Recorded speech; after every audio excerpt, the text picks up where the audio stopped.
রাধে রাধে বন্ধুরা, good morning. কেমন আছো তোমরা সবাই? আই হোপ সবাই খুব ভালো আছো, আর আমরাও খুব ভালো আছি।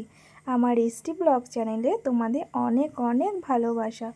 তো বন্ধুরা, আজকে হচ্ছে শুক্রবার, আর এখন বাজে সকাল 7টা। তো এখন থেকেই আমি আমার ব্লগটা স্টার্ট করলাম। আই হোপ যে আজকে ব্লগটা তোমাদের ভালো লাগবে। তো দেখো বন্ধুরা, সকালবেলা আমি রান্না বসিয়ে দিয়েছি। ওইদিকে ভাত হচ্ছে, আর এদিকে আমি কড়াইটা চড়া দিয়ে নিচ্ছি।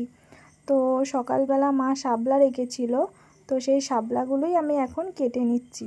তো শাপলা দিয়ে আজকে ডাল করব ভাবছি, আর আজকে মাছের ঝোল রান্না করব ডাঁটা আলু দিয়ে। তো আজকে তো শুক্রবার, শনিবারে নিরামিষ ছিল, তো আজকে মাছই করব। তো দেখো আমি শাপলাগুলো কেটে নিচ্ছি এখন। তোমরা আমার ব্লগটা দেখতে থাকো। আই হোপ যে ব্লগটা তোমাদের ভালো লাগবে।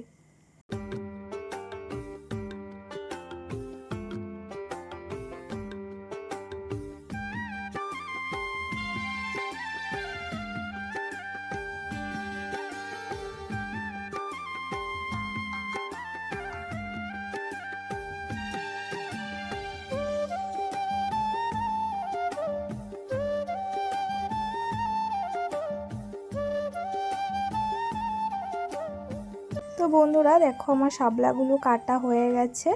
তো এখন আমি শাপলাগুলোকে ধুয়ে নেব। তো তোমরা কারা কারা শাপলা ভালো খাও আমাকে কমেন্টে জানিও। তো আমার মায়ের বাড়িতে এই শাপলা খাই না, জানো তো। তো আমি শ্বশুর বাড়িতে এই শাপলা খাওয়া শিখেছি। তো মোটামুটি ভালোই লাগে আমার।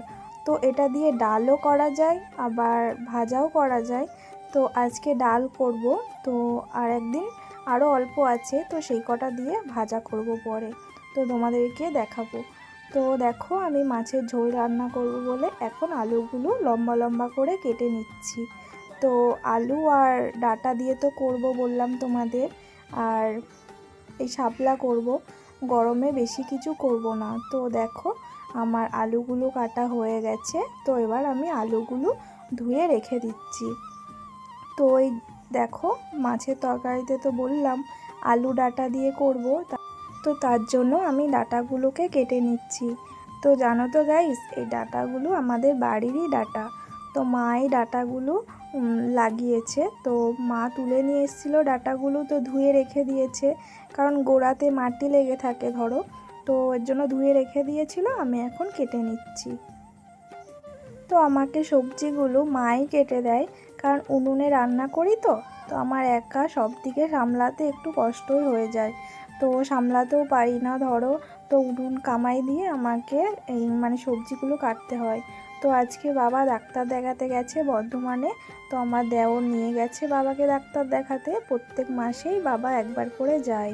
তো এর জন্য মা এখন দোকানে বসে আছে।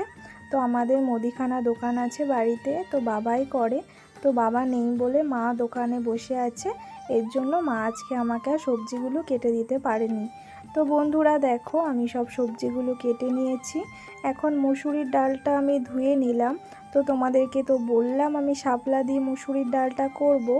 তো তার জন্য ডালটা ধুয়ে আমি বসিয়ে দিলাম। তো তারপরে দেখছি জ্বালানি নেই উনুন পাড়ে। তো তারপরে আমি কটা জ্বালানি নিয়ে আসলাম। তো জ্বালানিগুলো এখন উনুনের কাছে রেখে দেব। তো বেশি জ্বালানি আনা যায় না, জানো তো। এখানে বারান্দাটা ছোট। তো তো উনুন পাড়ে বেশি রাখলে যদি আগুন ধরে যায়, এর জন্য অল্প অল্প করে নিয়ে এসে তো রান্না করি, আবার যখন শেষ হয়ে যায় তখন আবার নিয়ে আসি। তো এদিকে দেখো আমার ডালটা সেদ্ধ হয়ে গেছে। তো মাম্মাম তো ঝাল খায় না, তো ওর জন্য বাটিতে অল্প করে তুলে রাখলাম। তো এইদিকে দেখো আমি ডালটাকে এবার ঘেঁটে দেব। তো তারপরে জল দিয়ে দেব। তো বন্ধুরা, আমার ডালটা এইদিকে হতে থাকুক, আর আমার দেওর ওইদিকে মাছ নিয়ে চলে এসছে। তো আমি এখন মাছগুলোকে ধুয়ে নেব। তো আজকে এনেছিল রুই মাছ। তো মাছটা কেটে এনেছিল, কিন্তু অল্প অল্প আঁশ ছিল। তো সেই আঁশটাকে আমি ধুয়ে নেব। আর মাছ আমরা প্রায় অনেকবারই ধুই, জানো তো। অনেকজনা আছে এক দুবার ধুয়ে নেয়, তো আমরা অনেকবারই মাছ ধুই, নাহলে কেমন একটা গন্ধ লাগে। তো দেখো আমি এখন মাছগুলোকে ধুয়ে নিচ্ছি, তো তোমরা দেখতে থাকো।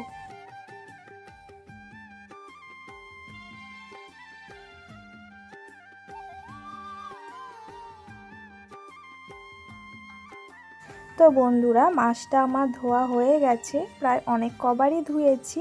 তো এবার আর ধোবো না, তো চলো। তো ওইদিকে দেখো আমার ডালটা হয়ে গেছে, তো ডালটা ফুটে গেছে। তো এবার আমি যে শাপলাগুলো কেটে রেখেছিলাম ওইগুলো আমি দিয়ে দিচ্ছি। তো এইগুলো আগে আগে দিলে কি হয় জানো তো, অনেকটা মানে গলে যায়, তো আমি তো সেটা জানতাম না। তো আজকে রান্না করেছি, খাওয়ার সময় মা বলছে এটা আরও পরে দিতে হয়, মানে নামানোর একটু আগে আগে দিতে হয়। তো এটা তো আমি জানি না। তো মাকে বললাম পরে যখন করব তাহলে ওরকম করেই করব, আজকে খেয়ে নাও।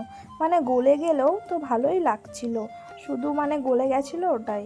তো তারপরে দেখো আমি শাপলাটাকে নামিয়ে নিলাম। তো তারপরে কড়াইটা আমি ধুয়ে নিচ্ছি। তো ডাল করলে জানো তো, তো সাইডে না গোল করে মানে টাইটভাবে ডালটা লেগে যায়। তো ধরো ডালটা ফুটতে ফুটতে কমতে থাকে, উপরে যেটা লেগে থাকে ওটা শুকিয়ে যায়। তো তারপরে দেখো আমি মাছগুলোতে নুন হলুদ মাখিয়ে নিচ্ছি। তো নুন হলুদ মাখিয়ে রেখে দেবো।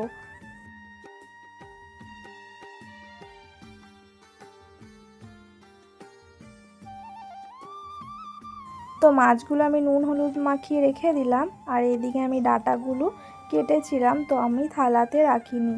তো সেই ডাঁটাগুলোই আমি এখন থালাতে রেখে দিলাম, নাহলে যখন আমি তেলের মধ্যে দেব জল ছেটাবে। তো ওইদিকে দেখো তেল দিয়ে দিয়েছি, তেলের মধ্যে শুকনো লঙ্কা আর রাঁধুনি ফোড়ন দিয়ে দিলাম। তো তারপরে আমি ডালটা সম্বরা দিয়ে দিলাম। তো বন্ধুরা ডালটা আজকে খেতে খুব সুন্দর হয়েছিল, কিন্তু শুধু ওই তোমাদের বললাম না শাপলাগুলো গলে গেছিলো ওটাই। তো ওইদিকে দেখো আমি ডালটাকে নামিয়ে নিলাম। তো তারপরে আবার কড়াই বসিয়ে দিয়েছি। তো কড়াইয়ের মধ্যে আমি এখন ধনে দিয়ে দিয়েছি আর অল্প জিরে দিয়ে দিয়েছি। তো এটাকে আমি নেড়ে নেব। তো এই মশলাটা কখন দেবো জানো, যখন আমি মাছের তরকারিটা করব, যখন মাছের তরকারিটা হয়ে আসবে নামানোর আগে আগে মশলাটা আমি দেব। তো তোমাদেরকে আমি দেখাচ্ছি, তোমরা পরে দেখতে পারবে। তো এইদিকে দেখো কড়াইয়ে আবার তেল দিয়ে দিয়েছি। তো তেলটা গরম হওয়ার পরে তারপরে আবার মাছগুলোকে দিয়ে দিয়েছি। তো বন্ধুরা আমার মাছটা এক পিঠ ভাজা হয়ে গেছে, আমি উল্টে দিয়েছি। তো এইদিকে আমি মাছের ঝোলের জন্য মশলাটা বেটে নেব। এখানে আছে কাঁচা লঙ্কা অল্প, অল্প শুকনো লঙ্কা আর অল্প আদা। তো এইদিকে দেখো আমি তেল দিয়ে দিয়েছি। তো তেলের মধ্যে জিরে আর শুকনো লঙ্কা ফোড়নে দিয়েছি। তো তারপরে লম্বা লম্বা করে আলু কেটেছিলাম মাছের তরকারি করার জন্য, তো সেই আলুগুলো আমি দিয়ে দিলাম। তো আলুর মধ্যে অল্প নুন হলুদ দিয়ে দিলাম। তো আলুটা অনেকটা ভাজার পরে আমি কিন্তু ডাঁটাগুলো দিয়েছি, নাহলে ডাঁটাগুলো গলে যাবে, কারণ ডাঁটাগুলো তো কচি ডাঁটা, তো আগে দিলে গলে যেত, এর জন্য আমি অনেকটা পরেই দিয়েছি। তো তারপরে দেখো অল্প ভেজে নিয়েছি ডাঁটাগুলো আলুগুলো।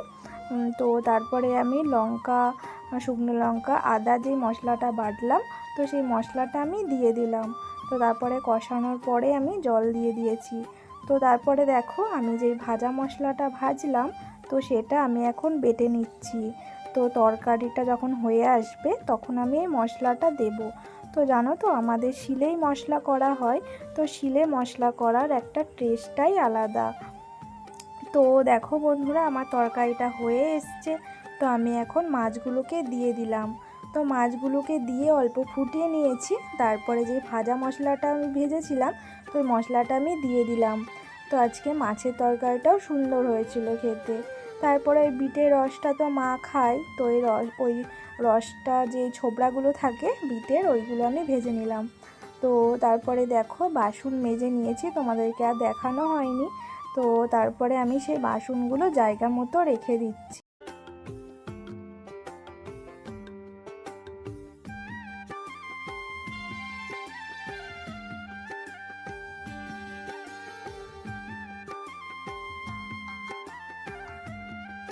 তো বন্ধুরা এইদিকে দেখো আমি মাছের তরকারিটা মিটকেসের মধ্যে ভরে রাখছি, না হলে বিড়াল মামা আবার খেয়ে চলে যাবে। তো আজকের মতো ব্লগটা আমি এখানে এন্ড করলাম। দেখা হচ্ছে নেক্সট কোনো ব্লগে।